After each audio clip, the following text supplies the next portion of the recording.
Hello and welcome. The following is an account from the Historia Francorum by Raymond of Aguilers. It was written between 1098 and 1105, serving as a first-hand account and contemporary source of the First Crusade. If you like this kind of stuff, you better click the subscribe button. You'll get more of it. And this is part 1 of a 3-part series on this source. So, with that in mind, let's begin. Raymond of Toulouse and Adhemar of Lepoy. While advancing into the land of Slavonia, they suffered many losses on the way, especially because it was then winter. For Slavonia was such a desert and so pathless and mountainous that we saw in it neither wild animals nor birds for 3 weeks. The inhabitants of the region were so boorish and rude that they were unwilling to trade with us or to furnish us guidance, but instead fled from their villages and their castles. Indeed, they even butchered like cattle, or, as if they'd done much harm, the feeble-aged and the weak-poor, who, because of their weakness, followed our army at a distance. But nor was it easy, amid steep mountains and thick woods, for our armed knights to pursue the unarmed brigands, who were acquainted with the country. But they suffered them constantly, unable either to fight or to keep them from fighting. Let us not pass over a certain illustrious act of the Count. When the Count with some of his knights had been hedged about for some little time by the Slavonians, he made a charge upon them, and captured as many as 6 of them. And when on this account the Slavonians pressed him more violently, the Count was compelled to follow the army. He ordered the eyes of some of them, the prisoners, to be torn out, the feet of others cut off, and the nose and hands of still others to be slashed, so that while the pursuers were thus moved at the sight and preoccupied with their sorrow, the Count could safely escape with his companions. And thus, by the grace of God, he was delivered from the straits of death and this difficult situation. Indeed, what courage and wisdom the Count displayed in this region is not easy to relate, for we were in Slavonia for almost 40 days, during which time we encountered clouds so dense that we could feel them and push them before us with a slight movement. Amidst all this, the Count was fighting constantly at the rear and ever defending his people. He was never the first, but always the last to encamp, and though the others went to rest at midday or at the evening, the Count often did so at midnight. At length, through the compassion of God, the labor of the Count, and the advice of the bishop, the army so crossed Slavonia that we lost no one there from hunger, and no one in open battle. On that account, I bear witness, God wanted his army to cross Slavonia, in order that the boorish men who did not know God, upon recognizing the valor and patience of his knights, might either lose something of their wildness, or be brought without excuse to God's judgment. And then, after many labors, we came to the king of the Slavonians at Scutari. The Count swore friendship with him, and gave him a large tribute, so that the army might buy or seek necessaries in security. But this was a vain expectation, for we did penance enough for the peace that we had sought when thereafter the Slavonians, raging in their usual manner, killed our men, and took from the unarmed what they could. We sought not vengeance, but a place of refuge. So much about Slavonia. We came to Durazzo. We believed we were in our own country, thinking that the emperor and his satellites were our brothers and helpmates. They, indeed, raging in the manner of lions, attacked a peaceful people who thought of nothing less than arms. They butchered them in secret places. They stole what they could by night, in the woods and in the villages from the camps. Although they raged thus, their leader promised peace, but during intervals of peace they killed Pontius Reynald and mortally wounded his brother Peter, and these were the most noble princes. However, when an opportunity was presented to us for revenge, we chose to continue the journey, not to avenge our wrongs. On the way, we had letters from the emperor about peace, brotherhood, and, as I may also say, about alliance. This, however, was a snare in words, for in front and behind, to the right and to the left, Turks and Cumans, Uzi Tanakes, Patzinakes, and Bulgarians were lying in ambush, waiting for us. On a certain day, moreover, when we were in the valley of Pelagonia, the Bishop of Puy, who, in order to find a comfortable resting place, had withdrawn a little distance from the camp, was captured by the Patzinaks. They knocked him down from his mule. They robbed him, beat him severely on the head. But since so great a pontiff was still necessary to the people of God, through God's mercy, he was saved to life. For one of the Patzinaks, in order to obtain gold from him, protected him from the others. Meanwhile, the noise was heard in the camp, and so between the delay of the enemy and the attack of his friends, he was rescued. When we had come amidst the treachery of this fashion to a certain fortress called Buchenat, the Count learned that the Patzinaks intended to attack our army in the passes of a certain mountain. Staying in hiding with some of his knights, he came upon the Patzinaks, and after killing several of them, he turned the rest to flight.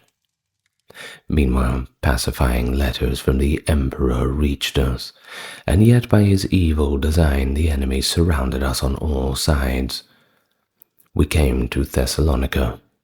The bishop was ill, and remained in the city with a few men. After this, we came to a certain city, Rusa by name, where, since its citizens were plainly disposed to do us evil, our usual patience was somewhat disturbed. And so, taking up arms, we destroyed the outer walls, seized great plunder, and forced the city to surrender. Then, having taken our standards into the city, and shouted Toulouse, which was the battle cry of the Count, we departed. We came to another city, called Rodosto, when knights in the pay of the emperor there sought to carry out his vengeance upon us. Many of them were killed, and a quantity of plunder was taken. There, also, the envoys whom we had sent ahead to the emperor came to us, and having received money from him, promised that everything boded well for us with the emperor. What more? The message brought by our envoys and those of the emperor was that the Count, leaving his army behind, should hasten unarmed with a few men to the emperor, for they said that Bohemond, the Duke of Lorraine, the Count of Flanders, and other princes made this prayer that the Count should hasten to agree with the emperor about the march to Jerusalem, that the emperor, having taken the cross, should also become leader in the army of God. In addition to this, they reported that the emperor had said that he would make all arrangements with the Count, both about themselves and whatever else should be necessary for the journey. They announced furthermore that a battle was imminent, and that without the support of so great a man, it would be probably unfavorable, and that the Count should therefore go ahead with a few men, so that when his army should arrive, everything would have been arranged with the emperor, and there would be no delay for anyone. At length, the Count was persuaded to go ahead of his army. In this instance, alone, leaving his guard behind him in the camp, and thus he went, unarmed, to Constantinople. Raymond and Adhemar in Constantinople.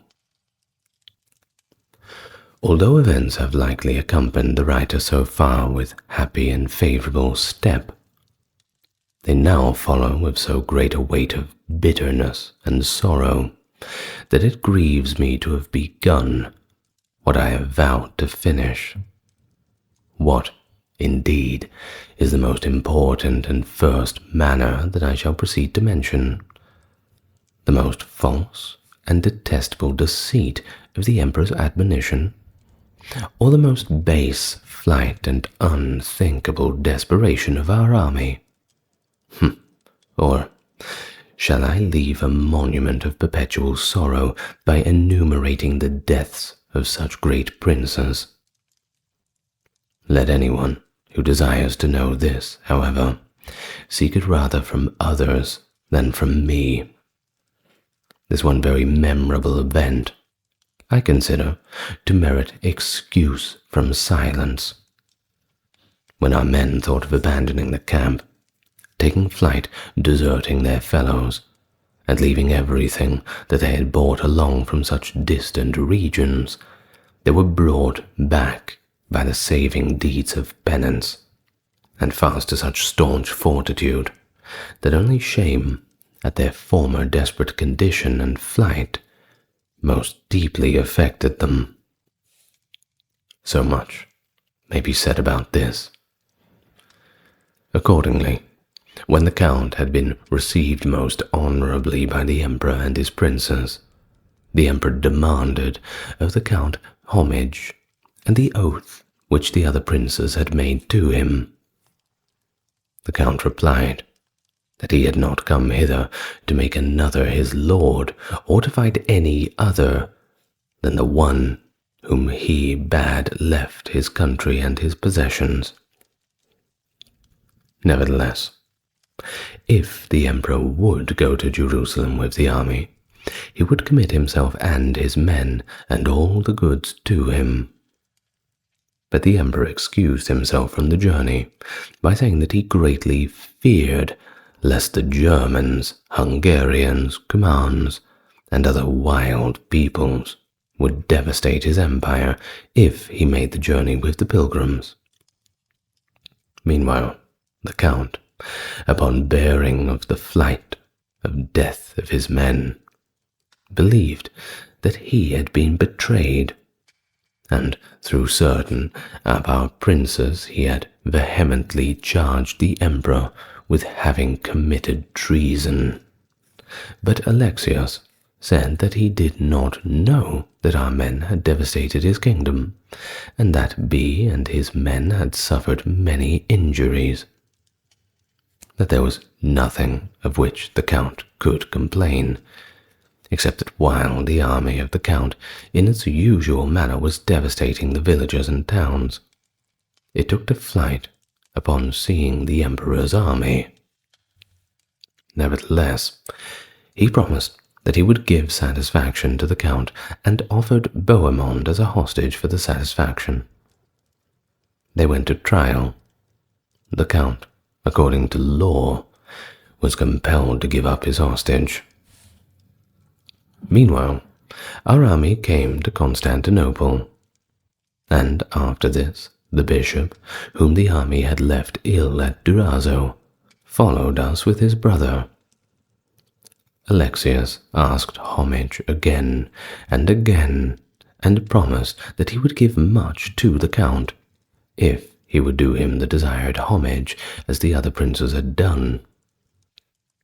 The Count, however, was constantly meditating how he might avenge the injury to his men, and drive away from himself and his followers the disgrace of such great infamy.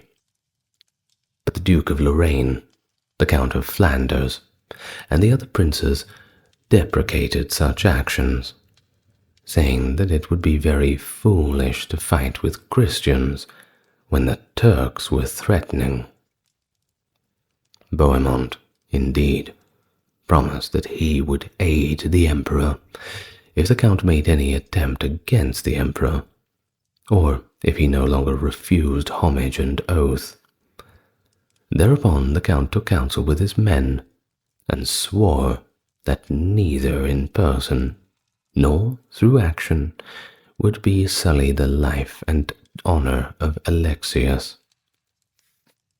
And when asked about homage, he replied that he would not do it at the risk of his head, wherefore the Emperor gave him few gifts. Victory at Nicaea. Thereupon we crossed the sea and went to Nicaea, for the Duke, Bohemond, and the other princes had preceded the Count and were engaged in the labors of the siege. The city of Nicaea is very strongly fortified by nature, as well as by art. It has on the west a very large lake flowing up to the wall, and on the remaining three sides a moat filled with the overflow of certain little streams. In addition, it is encircled by walls so high that neither the assaults of men nor the attacks of machine are feared. Indeed, the ballistae of the neighboring towers are so turned with reference to one another that no one can approach without danger. However, if anybody wants to approach nearer, he is easily overwhelmed from the top of the towers without being able to retaliate. Accordingly, the city, such as we have described, was besieged by Bohemond from the north, by the Duke of the Alemanni from the east, and by the Count and Bishop of Le Puy from the middle, for the Count of Normandy was not yet with us. But we believed this one incident should not be passed over, that when the Count was about to encamp there with his men, the Turks, descending from the mountains in 2 squadrons, attacked our army.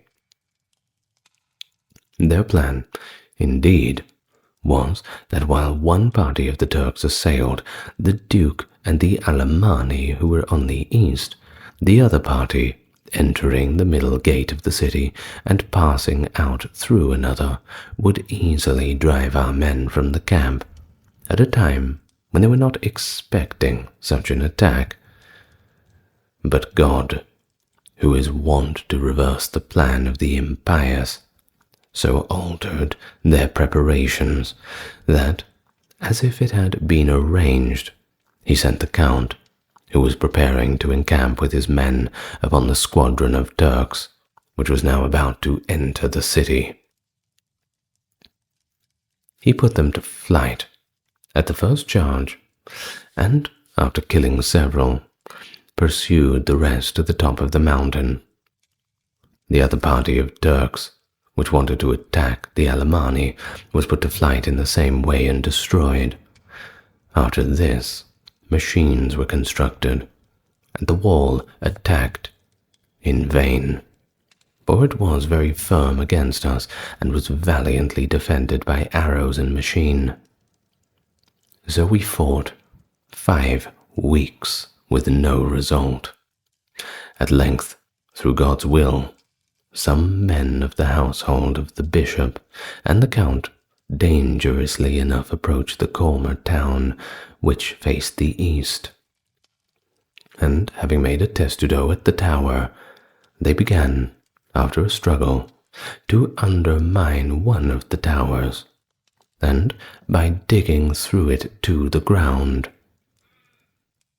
Thus the city would have been taken, had not the shadow of night prevented.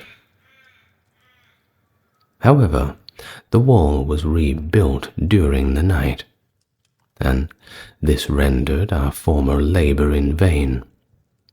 At length, the city, terrified with fear, was compelled to surrender. One reason was that the ships of the emperor, which had been dragged over the land and were let down into the lake, they therefore gave themselves up to the emperor, since they now expected no further aid, and saw the army of the Franks increasing daily, while they were cut off from their forces.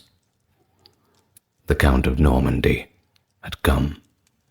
Alexius had promised the princes and the people of the Franks that would be given them all the silver, gold, horses, and goods within the city, and that would be established there a Latin monastery and hospice for the poor Franks.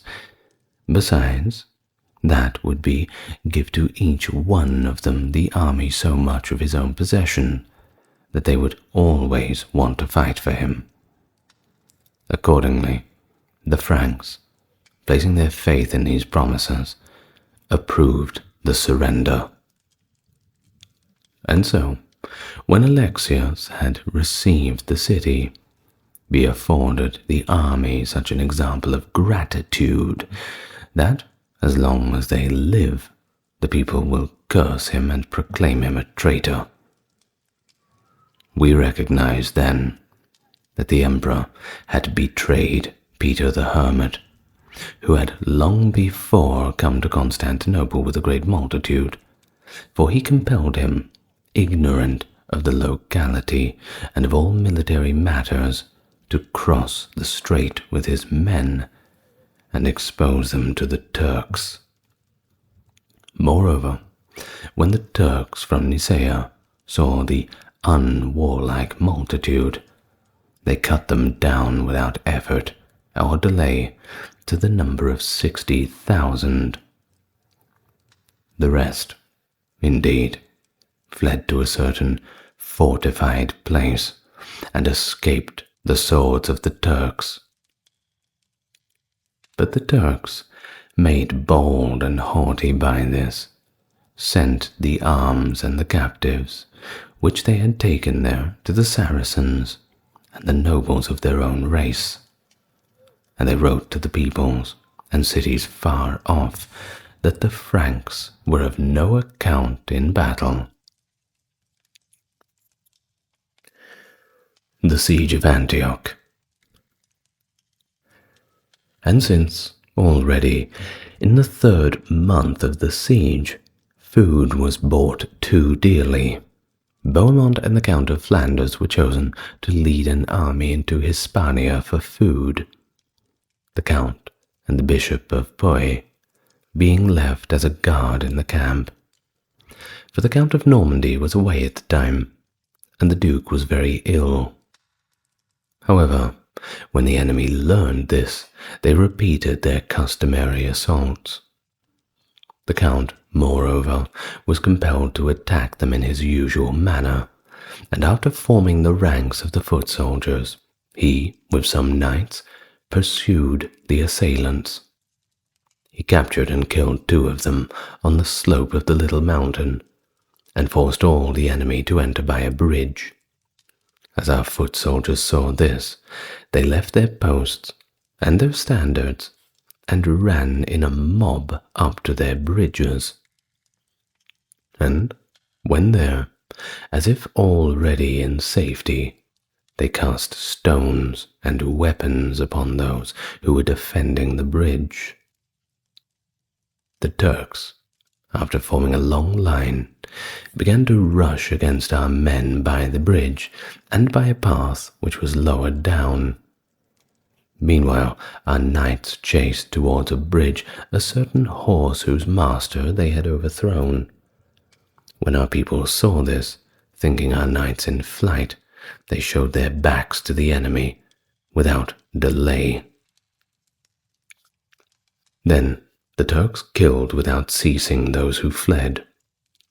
Even if the knights of the Franks wished to resist and fight for their people, they were caught by the crowd of fleeing footmen, by their arms, and by the manes and tails of the horses, and were either thrown from their horses or, out of compassion and regard for the safety of their people, were brought to flight. The enemy, indeed, without delay and without pity, slaughtered and pursued the living, and despoiled the bodies of the dead. Moreover, it was not enough for our men to leave their arms, take flight, despise shame, but they rushed into the river, to be overwhelmed with stones or arrows of the enemy, or to remain under water. If skill and strength in swimming bore anyone across the water, he reached the camp of his companions.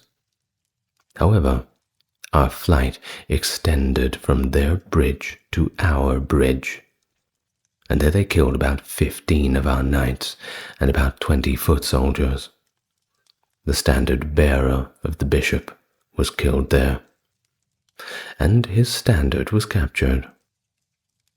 A certain very noble youth, Bernard Raymond of Aguilers, also died there.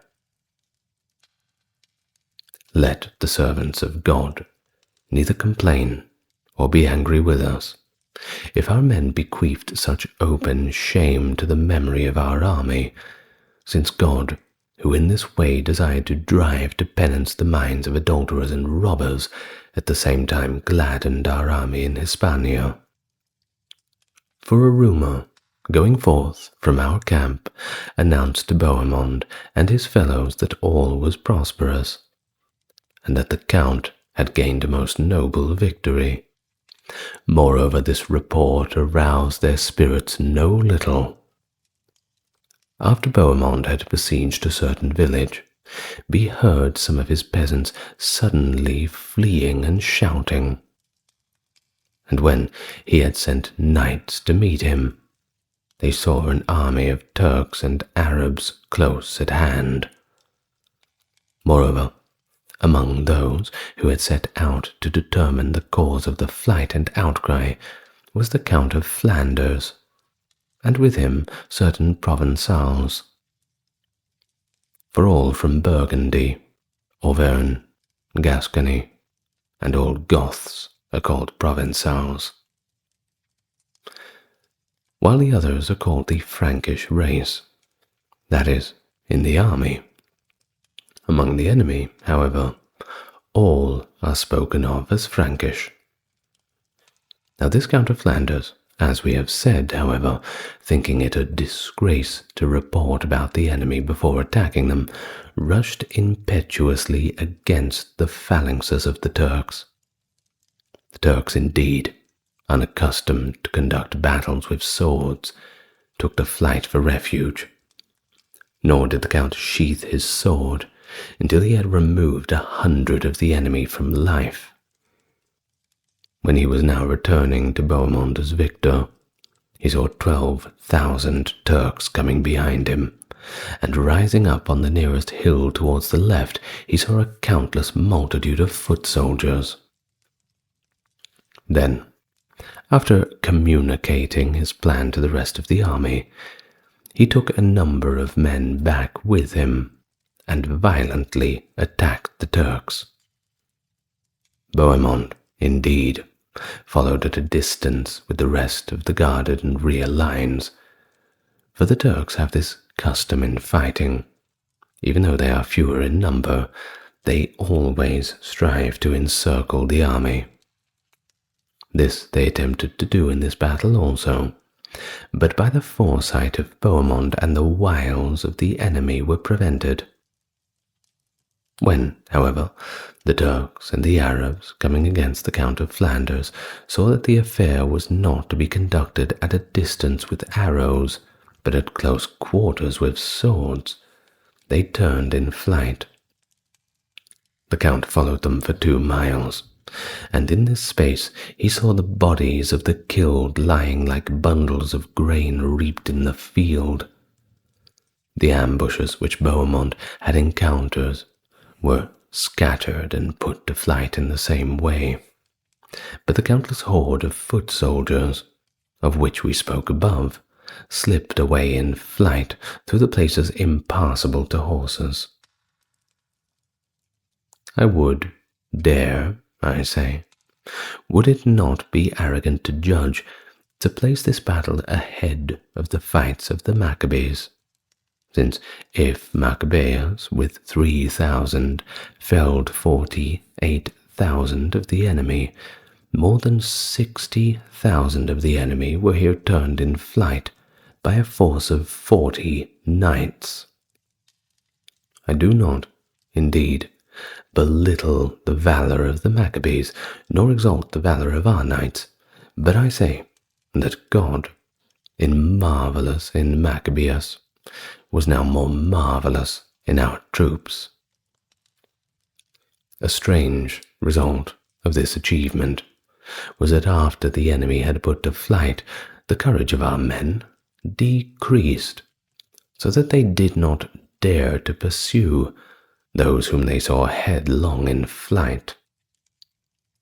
Accordingly, when the army returned victorious and empty-handed, there was such famine in the camp that 2 solidi were scarcely enough to keep 1 man in bread for a day, nor were other things to be obtained less dearly. The sufferings of the Crusaders at Antioch.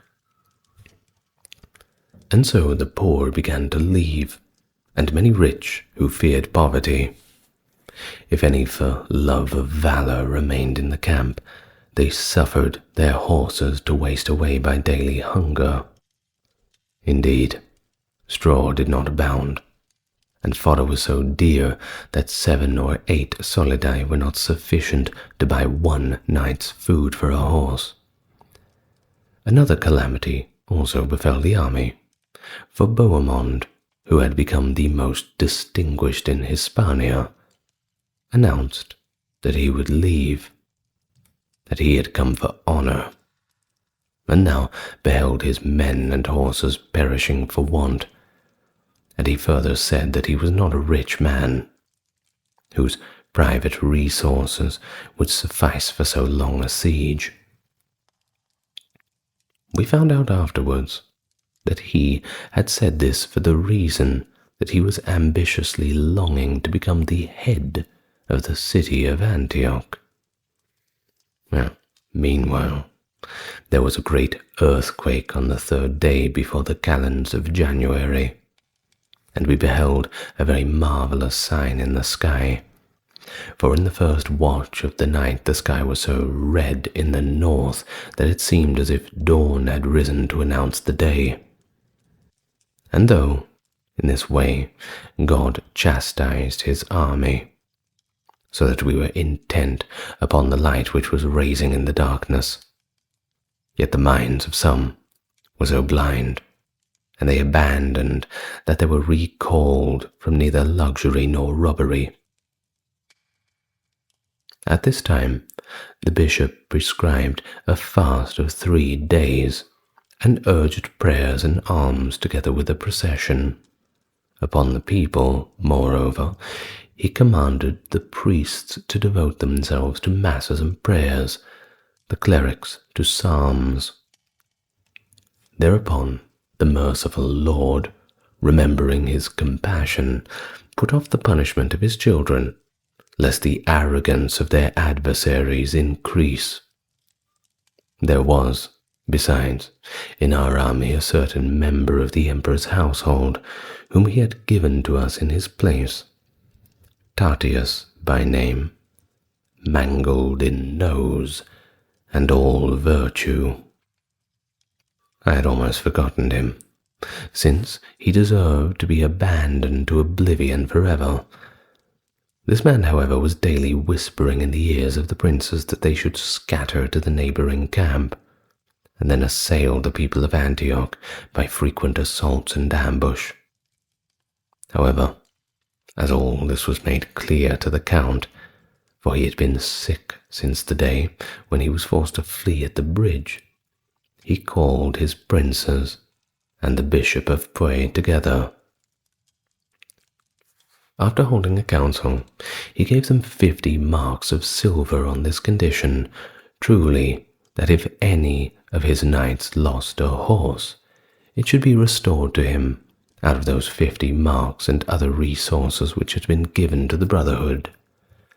Moreover, this kind of cooperation was of great profit at the time, since the poor of our army, who wanted to cross the river to gather herbs, feared the frequent assaults of the enemy, and since very rarely did any care to go against the enemy because their horses were starved and weak, and, in addition, so few that scarcely 100 could be found in the whole army of the Count and Bishop. A similar lot had befallen Bohemond and other princes. Accordingly, for this reason, our knights were not afraid to meet the enemy, especially those who had weak horses, since they knew that if they lost their horses, they would simply obtain better ones. Moreover, something else occurred, namely that all the princes except the Count promised the city to Bohemond, provided that it was taken. So Bohemond and the other princes swore to this agreement, that they would not withdraw from the siege of Antioch for 7 years, unless the city was indeed taken. While these matters were happening in the camp, rumor also announced that many of the army of the emperor were coming. It was reported to have been assembled from many peoples, namely Slavs, Patzinaks, and Cumans, along with Turcopoles, for they are called Turcopoles, who either were reared among the Turks or were born of a Turkish father and a Christian mother. These peoples, moreover, because they had hurt us on the march, confessed that they were afraid to meet us. All this, however, that mangled Tatius had made up, and he had made such comments in order to be able to get away. This man, after heaping up not only these statements, but even in the very greatest insults, betrayal of his companions and perjury, slipped away in flight, and having granted to Bohemond 2 or 3 cities, Turso, Mamistra, Adana. Accordingly, after acquiring everlasting shame for himself and his people in this way, he feigned a journey to the army of the emperor, and, leaving his tent and his servants, he set out with the curse of God. It was announced to us at this time that the chief of the caliph was coming to help Antioch with a large army, which he was leading from Khorasan. On this account, after a council had been held in the house of the bishop, it was decided that the foot soldiers should guard the camp, and the knights should go out of the camp against the enemy, for they said that if the many unwarlike and fearful in our army saw a multitude of Turks, they would afford examples of fright rather than boldness. Our men, therefore, set forth at night, lest those in the city should notice their departure, and report it to those who were coming to aid them, and hid themselves among the little mountains about 2 leagues distant from our camp. However, when it became morning, the enemy appeared with the sun. Let them hearken, I beg. Who have at one time and another tried to hurt the army, so that when they recognize the God enlarges his compassion among us, that they may hasten to make restitution by lamentations of penance. Accordingly, after the knights had been formed in 6 squadrons, God multiplied them so much that they who had scarcely seemed to number 70 before the formation, after it were sworn to number more than 2,000 in each squadron. What, indeed, shall I say of their boldness? When the knights even sang the military songs so festively that they regarded the coming battle as if it were a game. Moreover, the battle happened to be fought in this place where the swamp and river are a mile apart. This, however, prevented the enemy from spreading out, so that they could not encircle us in their usual manner. For God, who had given us other things, afforded us 6 successive valleys for advancing to battle. In 1 hour after going forth, the field was taken, and while the sun shone brightly, the battle was committed to arms and shields.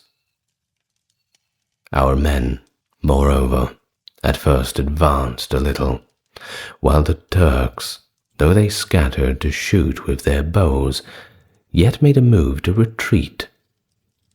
But our men suffered very much until the first ranks of the Turks were pushed into the rear, for as we learned from their deserters, there were said to be not less than 28,000 horsemen in this battle.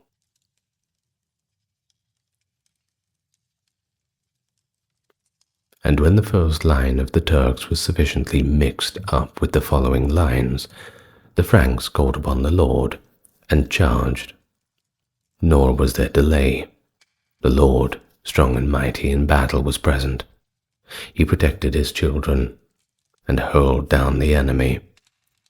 So the Franks pursued them, even to their strongly fortified camp, which was about 10 miles from the place of battle.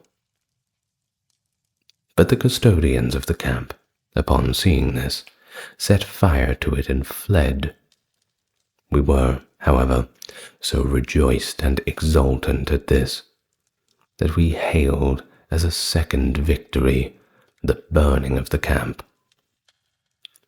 And thus, on the same day, the light in the camp was so great that there was no place toward the city where fighting was not going on, for the enemy had arranged that, while we are most fiercely engaged by the besieged, we should be overwhelmed by their unexpected aid from the rear. But God, who granted victory to our knights, fought among our foot soldiers also. And on that day we obtained no less a triumph over the besieged than our knights reported over our helpers. Accordingly, after the victory and the spoils had been won, the several heads of the dead were brought to the camp, and that we might cause fear among the enemy by evidence of the fate of the scattered allies, the heads had been brought along, were suspended on stakes. This we believe later to have been done by the disposition of God.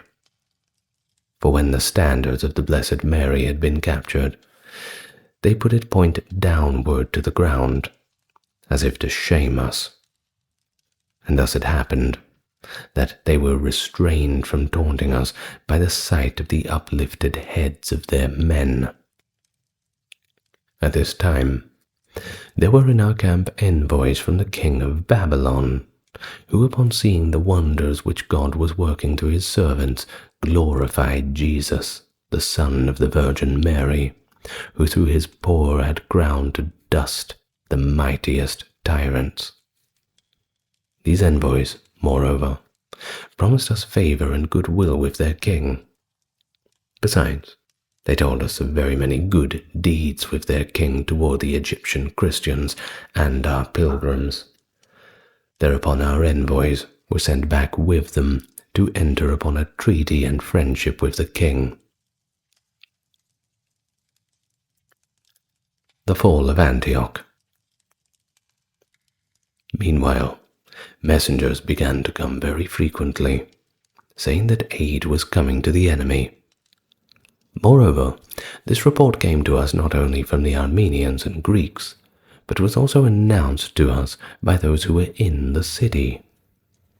When the Turks had obtained Antioch 14 years prior, they had converted Armenians and Greek youths, as if for want of servants, and had given them wives. When such men as these had a chance to escape, they came to us with horses and arms. And when this report became frequent, many of our men and the Armenian merchants began to flee in terror.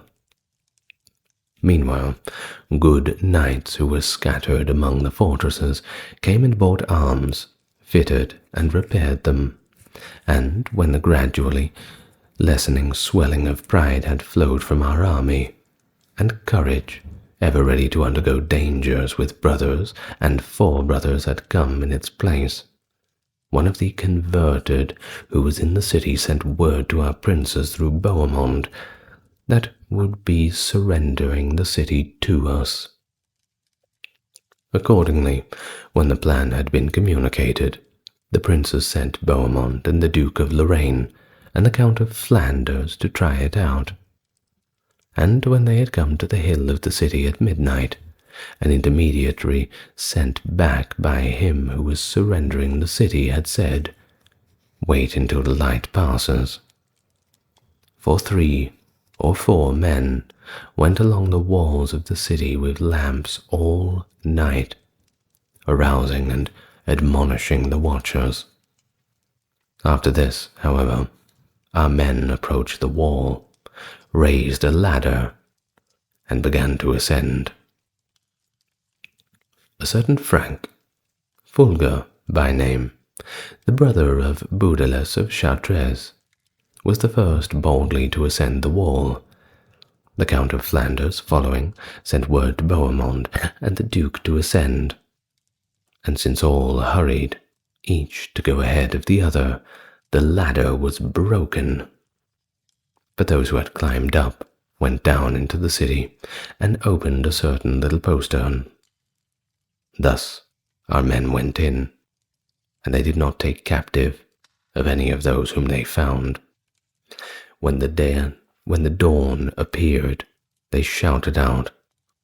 The whole city was disturbed, and the women and small children began to weep. Those who were in the castle of the Count, aroused at this outcry, since they were nearer it, began to say to one another, "Their aid has come." Others, however, replied, "That does not sound like the voice of joyful people." And when the day whitened, our standards appeared on the southern hill of the city, and when the disturbed citizens saw our men on the mountain above them, some fled through the gate, others hurled themselves headlong. No one resisted. In truth, the Lord had confounded them. Then after a long time, a joyful spectacle was made for us, in that those who had so long defended Antioch against us were now unable to flee from Antioch. Even if some of them had dared to take flight, yet they could not escape death. A certain incident occurred there, joyful and delightful enough for us. For when some Turks strove to flee among the cliffs which divide the Bill in two from the north, they encountered some of our men, and when the Turks were forced to go back, the repulsed fugitives went with such rapidity that they all fell over the precipice together. Our joy over the fallen enemy was great, but we grieved over the more than 30 horses who had their necks broken there. How great were the spoils captured in Antioch? It is impossible for us to say, except that you may believe as much as you wish, and then add to it.